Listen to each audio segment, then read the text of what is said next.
I guess we up and rolling today, people. Welcome back. This is day, I believe, 22. No, might be day 21. I know I'm a day ahead because on one day I posted 2 of them.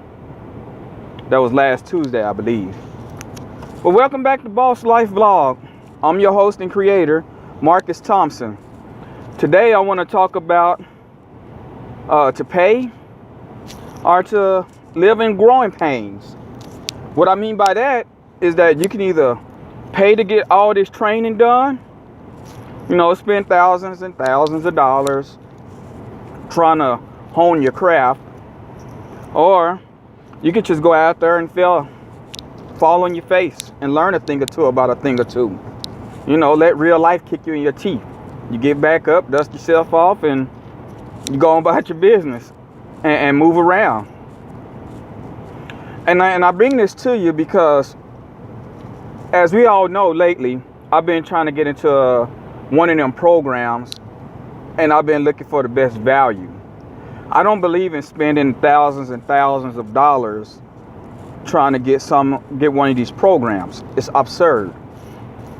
Now, like Billie Jean King is marketing. That's a different thing. This dude, he's an actual marketing company, and he's charging $1,000, but he's bringing in a lot of value.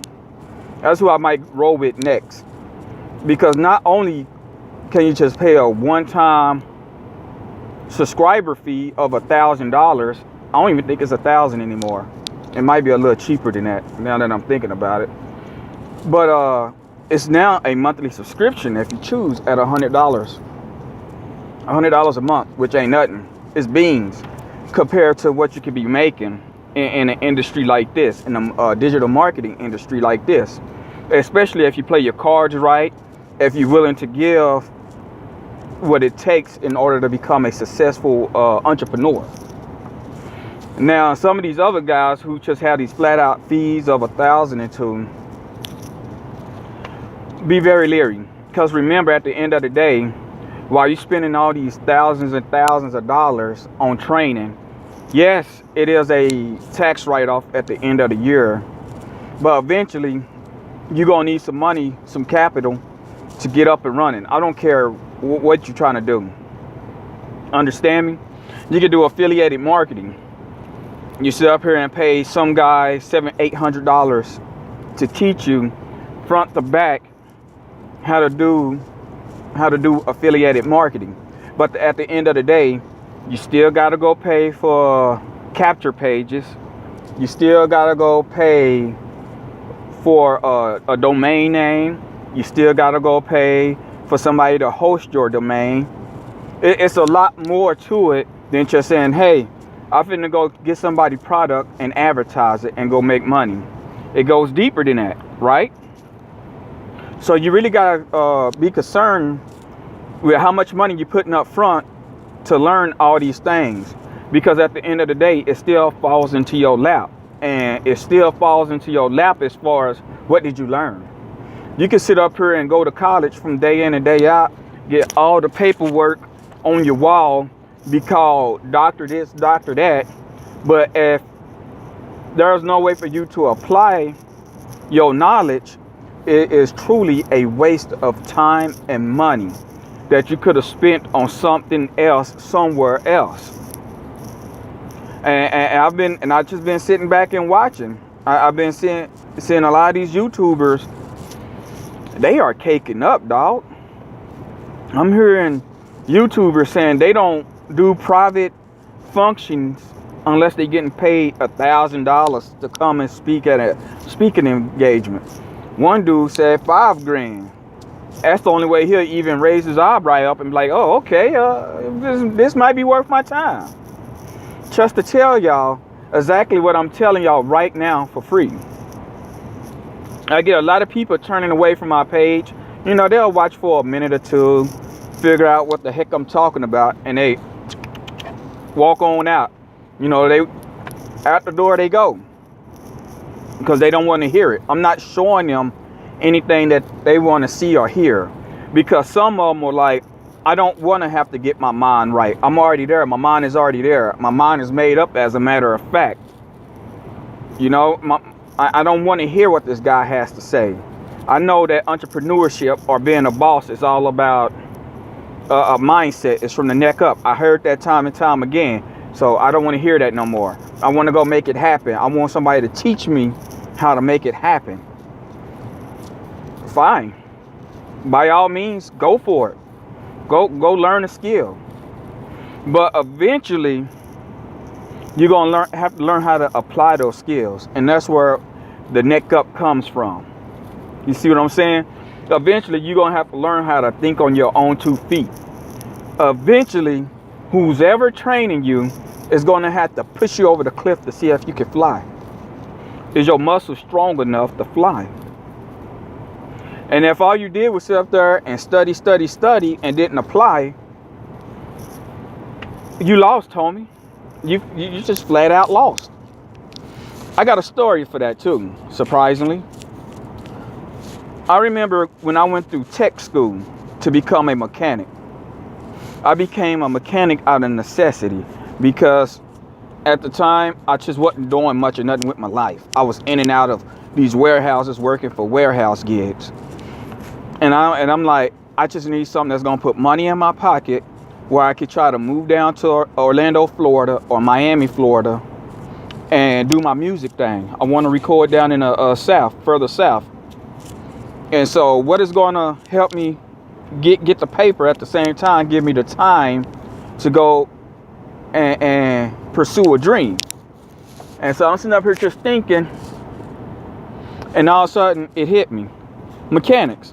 There's a lot of guys in my family that are mechanics, and every time I look up, they have free time. Excellent. Perfect. I know at the beginning, I'm going to have to cut my teeth at first. I'm going to have to make next to nothing to learn the skill. But as long as I'm in a field, busting my butt and applying what I do know, I'm going to be okay. So I went to a tech school, and I would say the tech school was for 12 years. I'm not 12 years. God damn, I'll be an old man. 12 months. The tech school was like 12 to 13 months. But by the time the 5th month came, I went out and because I got fired from my last warehousing job. That's what it was. I got fired from my last warehousing job because I knew I could no longer stay in warehousing and try to be a mechanic at the same time. Eventually, I'm going to have to go out and become a mechanic, or at least an apprentice, to learn how to work within a shop instead of just going to school day in and day out. So I went out to an oil change. I went out to Discount Tires, of all places. I haven't even took my steering and suspension class yet, where they teach you about tires and stuff. I haven't even taken that class. But I went out to Discount Tires, and for $9 an hour, I went out there and tossed tires for like 5-6 days a week for peanuts. And I'm getting bossed around. At the time I was like 24, about 24. And I got this little 17, 18-year-old high school chick bossing me around, telling me what to do, how to do it, where to do it, because she's been at Discount Tires for the past year or two, and she done moved up, and now she's bossing everybody on the floor around. But she was also a good worker, so I didn't mind, because I knew what I was getting myself into. I was trying to get things going in that direction.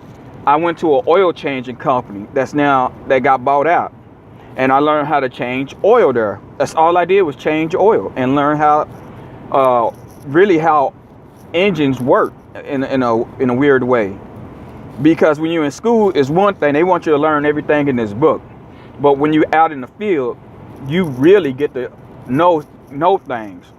I went from there to another place where I did a lot of light work, like brake changes and front end alignments, picking up extra work. And as I graduate from one place to another, my responsibilities got better. And the more responsibilities I took on, the better the pay happened. And eventually, before I graduated tech school, I was already well ahead of the game. I had guys who waited until they finished tech school to get a job, And some of them didn't get a job until about 3 to 6 months after they graduated from tech school. So they were still working in warehouses. They were still working in Walmarts. Every day they were scattered all over the place, but they were not in the field that they were supposed to be in because they didn't have the foresight, I guess you could say, to say, hey, I need to apply these skills to something and I got to do it soon. But instead, they just depended on the school to give them everything. And that's the same thing with all these internet marketers, all these YouTubers who are trying to push their programs. You could get too caught up into what they teaching that you could literally forget to apply it. All you're doing is just going to school forever. So that's what I mean by either you're going to pay for training and possibly not have enough money to start your business, or you could just start your business. Yeah, you're going to lose some money because you ain't going to know everything. You can't know everything. You might not know something as simple as how do I return the customer's product? You see what I'm saying? And so there's just certain things you're going to have to just learn on the fly. And sometimes that's the best way to learn because that's the stuff that sticks in your head. That's the stuff where, like me, you'll always have a story to tell. So whenever somebody gets stuck in the mud, you can like, hey, I got a story for that. Let me relay this to you so you'll understand it better. This is what I went through. This is what I've been through. And it makes you that much more official. See, a lot of these YouTuber guys, they'll sit up here and tell you that they had it tough at first, but some of them just cheated. Some of them just learned something, did it for a couple of months, and now they selling it to you for an arm and a leg. That's why sometimes I'm like, go pick up a book, go find it on the internet, because everything nowadays seems to be on the internet. Go find a YouTube that's teaching it for free, who's just giving you little gold nuggets here and there that you can pick up so you can keep going and get going in whatever business you want to get up and running. And that's where I'm at. And I'm sitting up here trying to do digital marketing.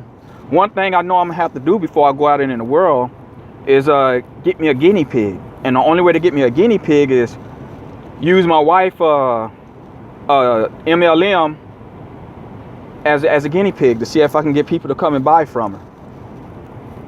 It may not be much, but I can understand what the hell I'm doing.